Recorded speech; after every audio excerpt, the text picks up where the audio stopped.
My name's Gabrielle and I've been testing the new Medela Swing Maxi Flex electric breast pump for MadeForMums.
I'm now going to talk about the features that I like most about this new pump.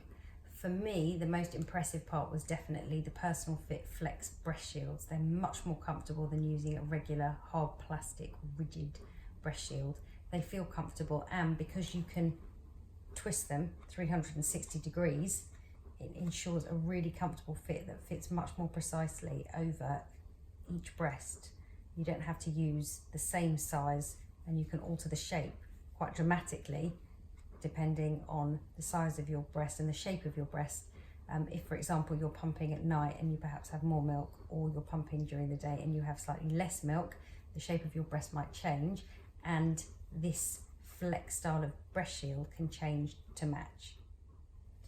The second feature that I really like about this new style is that instead of being a 90-degree angle, the breast shield actually opens out to about 105 degrees. And again, it makes it much more comfortable. It seems to be a lot more gentle on your breast tissue, and it promotes more milk flow. Apparently, Medela reckon that it gives you about 11% more milk with each pumping session, because your milk ducts are not being squeezed quite as hard, so milk tends to flow better.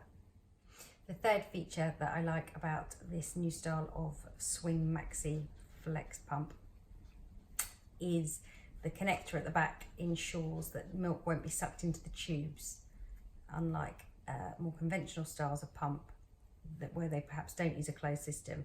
I found that milk is often sucked back through the tubing, and you have to stop your pumping session, clean the tubing out and start again.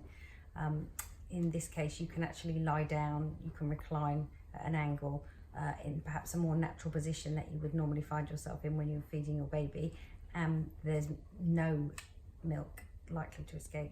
Now I'm going to talk about the features I'm not so keen on. For me, the biggest drawback was the connector in terms of how it fits together. I found it a little bit fiddly to put together, and also when you think it's in place, you don't really hear an audible click. And I found that sometimes when I'm moving the bottle around trying to get it in position, it's almost, the back of it's almost come out a bit, and it kind of opens a bit too easily, which means obviously that it's not forming an effective seal and I won't be pumping properly. The only other really small drawback for me about this style of pump was that once you've taken apart all the pieces and washed them, when you put them inside even a standard or decent sized sterilizer, it does take up almost all the room. So if you've got extra bottles, or you want to also sterilize dummies or anything else, you probably have to do a second load.